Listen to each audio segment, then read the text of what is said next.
स्वागत है बच्चों आपका मेरे इस यूट्यूब चैनल पर। आज हम मैथिली शरण गुप्ता जी के गीत शीर्षक की व्याख्या करेंगे। तो देखिए, निरख सखिए खंजन आए, फेरे उन मेरे रंजन ने नैन इधर मन भाए। निरख सखिए खंजन आए, तो उसका पहले संदर्भ देखिए। प्रस्तुत पद्यांश हमारी पाठ्य पुस्तक के काव्यखंड के गीत शीर्षक से लिया गया है और ये जो गीत है ये साकेत के 9वें सर्ग से लिया गया है और इसके कवि या रचयिता मैथिली शरण गुप्त जी हैं। और प्रसंग है यहाँ पर कि इन पंक्तियों में कवि ने उस समय का वर्णन किया है जब लक्ष्मण जी श्री राम के साथ उनकी सेवा करने के लिए वन चले जाते हैं और उनके पीछे उनकी पत्नी उर्मिला महल में ही रह जाती है। तो कवि ने उनकी विरहिणी पत्नी उर्मिला की मार्मिक दशा का वर्णन किया है। तो इन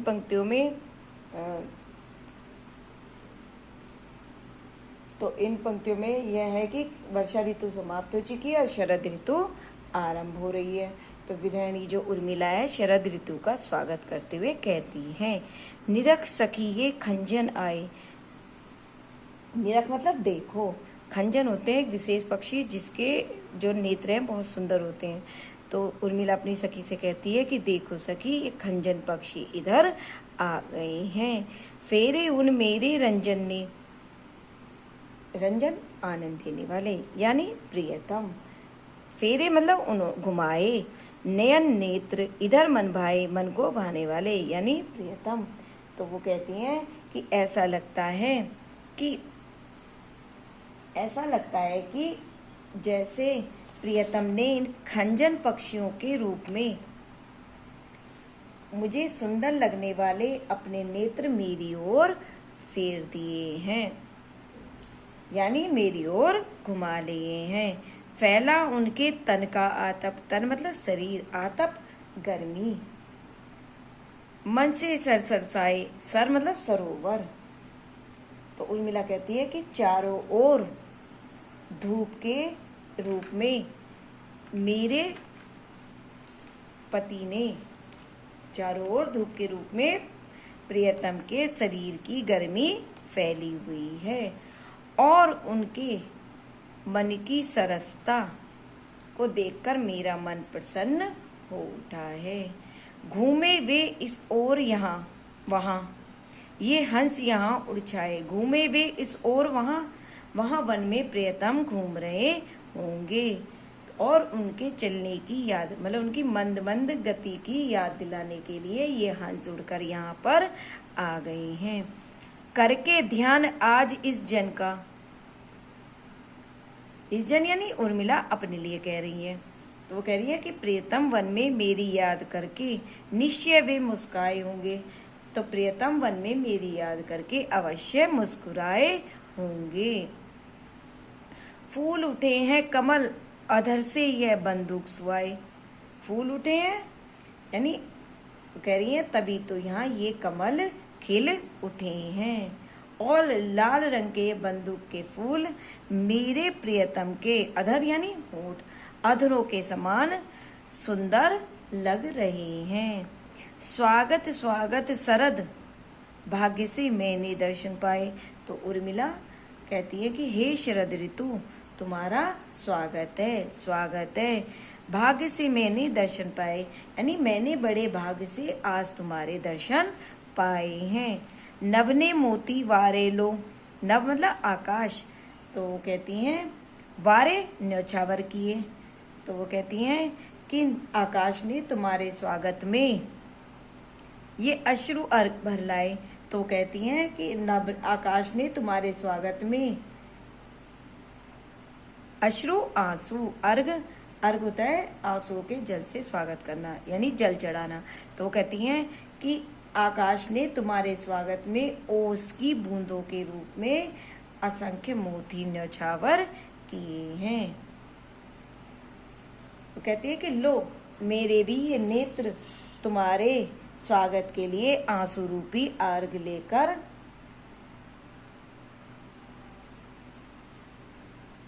प्रस्तुत हैं।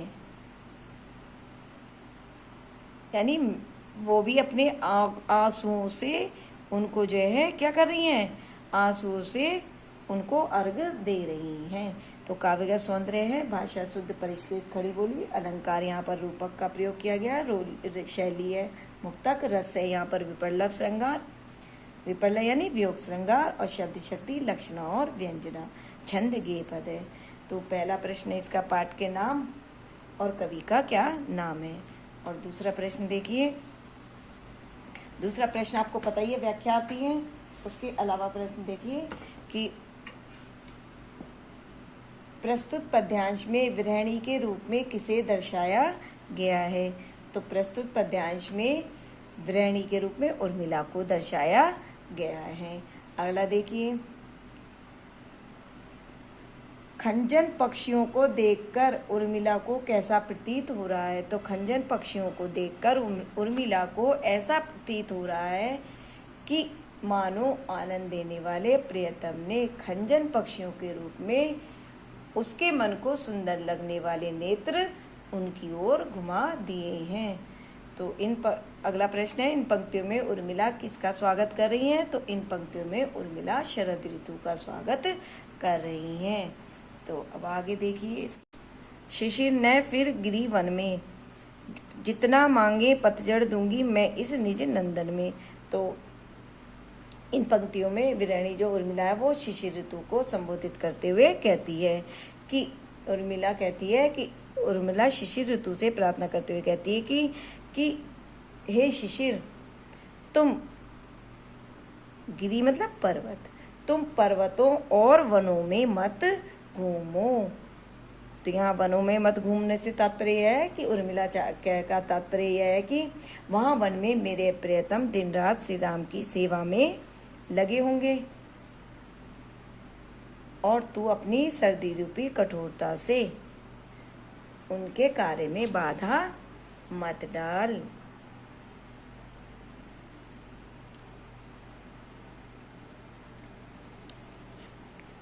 जितना मांगे पतझड़ दूंगी मैं इस निज नंदन में। जितना मांगे पतझड़ दूंगी, तो वो कह रही है तू जितना भी पतझड़ चाहे, अर्थात जितने भी पत्ते चाहे वह सारे मैं तुझे अपने इस निज नंदन, अपने इस शरीर रूपी नंदन वन से दे दूंगी। कितना कंपन तुझे चाहिए।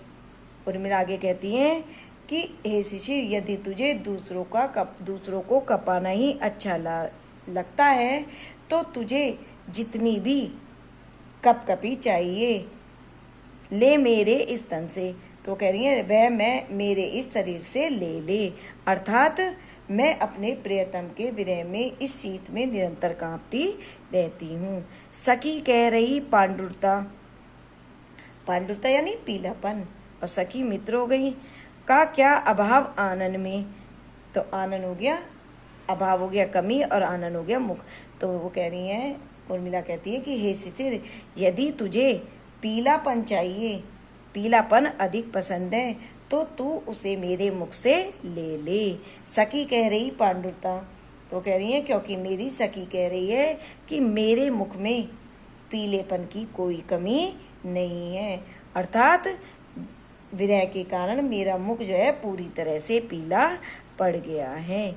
वीर जमा दे नयन नीर, यदि तू मानस भाजन में।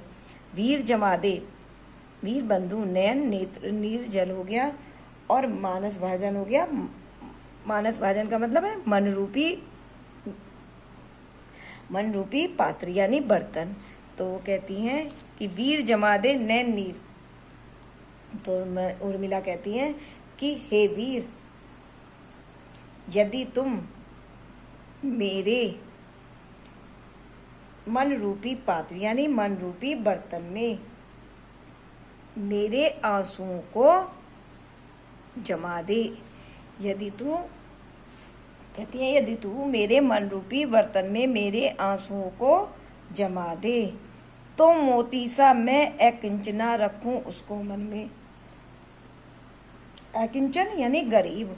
तो वो कह रही है तो मैं गरीब, निर्धन, मैं गरीब उसे अपने मन में मोती सा बहुमूल्य समझकर उसे रख लूंगी, सुरक्षित रख लूंगी, अर्थात अपने आंसुओं को पीती हुई धैर्य धारण कर लूंगी।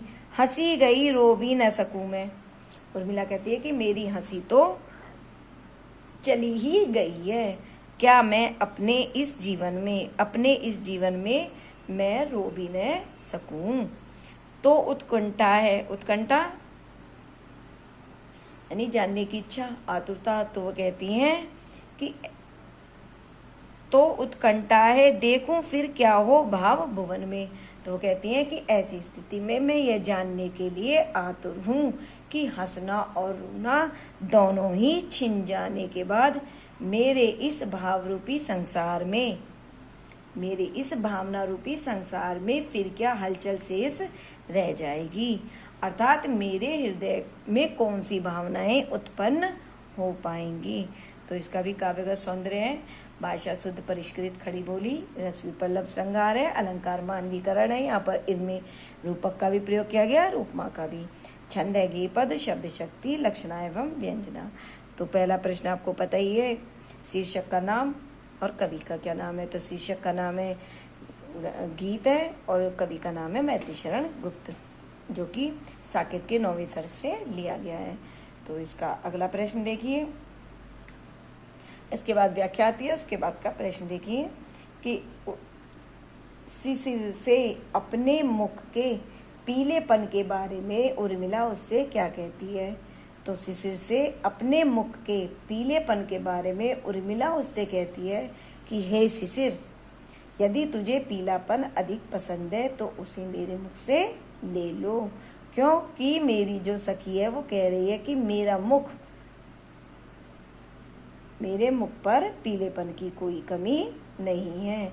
विरह के कारण मेरा जो मुख है वो पीला पड़ता जा रहा है। अगला प्रश्न है, काव्यांश के अंत में उर्मिला क्या जानने के लिए आतुर है। तो काव्यांश के अंत में उर्मिला कहती है कि अपनी विरह की इस स्थिति में मैं यह जानने के लिए आतुर हूँ कि मेरा हंसना और रोना दोनों ही छिन जाने के बाद मेरे इस भावना रूपी संसार में फिर क्या हलचल शेष रह जाएगी। अर्थात फिर मेरे हृदय में और कौन से भाव उत्पन्न हो जाएंगे। बच्चों, यदि मेरी वीडियो पसंद आई तो इसे लाइक करिए, शेयर करिए, सब्सक्राइब करते रहिए और कमेंट्स भी करते रहिए। धन्यवाद।